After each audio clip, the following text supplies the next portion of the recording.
Good afternoon, everybody. Wow, I can't believe it is already the end of the Israeli work week, and welcome to the Israel Brief, proudly brought to you by Lay of the Land. I'm Rolene Marks, your host, and you can find Lay of the Land at www.layoftheland.online. That's www.layoftheland.online, or you can like and follow us on Facebook at Lay of the Land. Now, I know some of you have said, well, we're trying to look for you, but there's so many different Lay of the Lands. So if you go to Lotl site, that's L-O-T-L site, S-I-T-E, so it's at Lotl site, you can find us there. You can give us a click on a like or a follow. And don't forget that you can subscribe to the Daily Brief or the Israel Brief. It's been a long week, by clicking on the subscribe button below or on the little bell icon. But let's take a look at those big news stories before we head off for the weekend. Now, yesterday we chatted quite a bit about Amnesty International, and I may have gone on a little bit of a rant. And just to recap, Amnesty International, it's a British NGO, have released a report called Destination Occupation, where they are appealing to big travel companies like Bookings.com, Expedia, TripAdvisor to please not advertise any residential hire in the West Bank or in East Jerusalem. And there are many, many accusations that they have said in their report, including that the companies who do sell space in or recommend visiting places in these areas are basically committing a war crime. Now, in response to that, the Israeli Minister of Strategic Affairs, Gilad Erdan, he has instructed his ministry to take a look at Amnesty International, to maybe take a look on whether or not Israel should be permitting members of Amnesty International to enter the state of Israel. They have come under a tremendous amount of criticism from a variety of NGOs as well as Jewish organizations around the world for a flagrantly anti-Semitic act, and also the focus on Israel in this particular area of the world at the expense of other conflicts.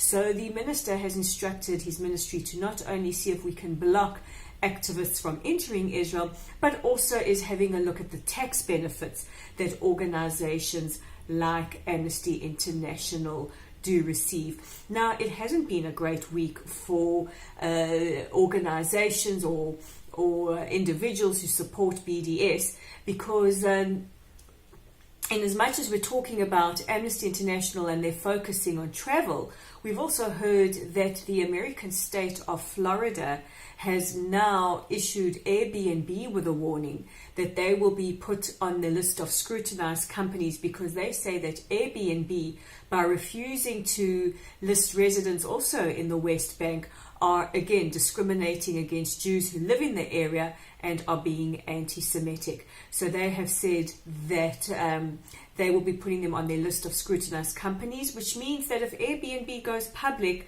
the state of Florida will not invest their pension funds in the company. And they've also put out the recommendation to state employees that they do not use Airbnb when they travel. And if this wasn't enough support from the state of Florida, they have officially recognized the city of Jerusalem as Israel's undivided capital. So a great big thank you to the state of Florida, and also a great big thank you to the BBC. The BBC, who will be broadcasting Eurovision. I know many of you around the world don't get Eurovision. Here in Israel, it is absolute pandemonium. We love Eurovision. In fact, we won Eurovision last year. Our entrant, Netta Barzilai, and her awesome song Toy won the competition. And as per the rules of the competition, whoever wins, their country hosts the following year's Eurovision. So now in the UK, some 50 artists, including surprise, surprise, Roger Waters, have appealed to the BBC not to televise it, and also that Israel not be the destination that hosts it.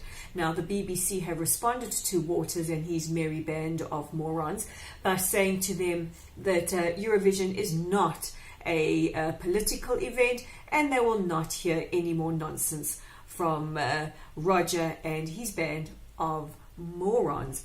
But as we've been doing over the last couple of weeks, we've been watching the elections, and Israel heads to the polls on the 9th of April, and we've been chatting about various parties, and today it's the turn of Kulanu, headed by Moshe Kahlon, who is our finance minister, and he took to the stage last night in his first rally to launch his official campaign, which has the tagline, "Only Kahlon cares."